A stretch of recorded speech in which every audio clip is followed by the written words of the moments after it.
어제 국무회의 현장으로 가보겠습니다. 새 정부 들어서 국민과의 소통을 명분으로 삼아서 지금 국무회의 상황이 전면 생중계되고 있죠. 이재명 대통령이 어제 이처럼 모든 국민이 볼 수 있는 가운데서 언성을 높여가면서 임광현 국세청장을 공개 질책하는 모습을 보여서 관심이 집중됐습니다. 그 모습 먼저 보겠습니다. 체납된 국세외 수입. 네, 어쨌든 이건 법률 입법이 좀 필요하다는 거잖아요. 그렇습니다. 국세청은 국세만 징수할 수 있기 때문에 네.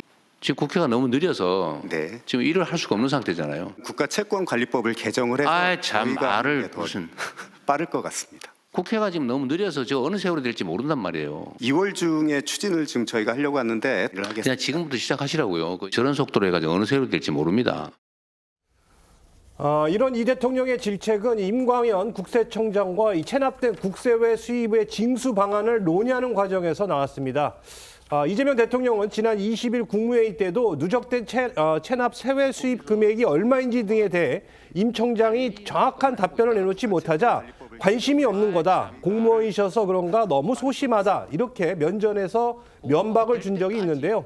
어제 국무회의에서도 이 관련 사안에 대해 임 청장이 만족스러운 답을 내놓지 않자 이 속도감 있는 처리를 요구하면서 또 한 번 공개적으로 언성을 높인 겁니다. 임광현 국세청장은요, 지난 22대 총선을 앞두고서 당시 민주당 당대표였던 이재명 대통령이 직접 인재 영입한 인물입니다. 그러니까 이 대통령하고 무슨 개인적인 악연이나 감정은 당연히 없겠죠. 그런데 이 대통령이 어제 내놓은 지적들을 좀 더 깊이 들여다보면요, 진짜 이 대통령이 의도한 표적은 바로 국회가 아니냐, 이런 해석도 나오고 있습니다. 그러니까 국회가 적기에 정부가 원하는 법들을 만들어주지 않고 있는 것, 이걸 비판하는 게 이 대통령의 본뜻이라는 겁니다. 네, 앞서 들으셨듯이 이재명 대통령은 국회가 너무 느려서 일을 할 수가 없는 상태라고 말했습니다. 그러니까 이재명 정부가 들어선 지 8개월이 다 돼가는데 정부의 기본적인 정책 방침에 대한 입법조차도 20%밖에 안 됐다며 지금 국회에 계류된 법률이 수백 개가 있는데 저 속도로 어느 세월에 될지 모르겠다는 그런 말로 국회를 향해서 불만을 토로했다고 본 겁니다. 그러면서 법 개정 이전이라도 이 정부 차원의 선제적 조치가 있어야 한다라면서 이 국무위원들을 재촉을 한 건데요.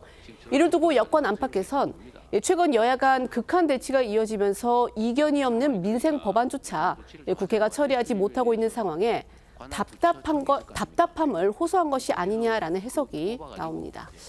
그런데 정치권 주변에서는 또 이런 얘기도 나온다고 합니다. 그러니까 이 대통령의 불만이 향한 곳, 물론 이제 야권도 있겠지만요, 여당인 민주당도 염두에 뒀을 거다, 이런 의견이 나온다고 하는데요. 한수홍 기자, 왜 그런 겁니까? 네, 그간 정청래 대표를 중심으로 한 여당 강경파가 이른바 개혁 입법의 드라이브를 걸면서 때론 청와대와도 엇박자를 내는 듯한 모습을 보여왔고요. 이 때문에 이 대통령이 어제 관심 법안들의 처리가 교착된 상황에 대해 여권에도 책임이 있다는 메시지를 던진 게 아니냐, 이런 건데요. 또 어제 공교롭게도 트럼프발 관세 번복 폭탄까지 떨어지면서 일각에서는 이 대통령이 대미투자특별법 통과가 지연된 데 대해 다수 의석을 갖고 있는 여당의 책임론을 간접 제기한 것이다, 이런 분석도 나오고 있습니다.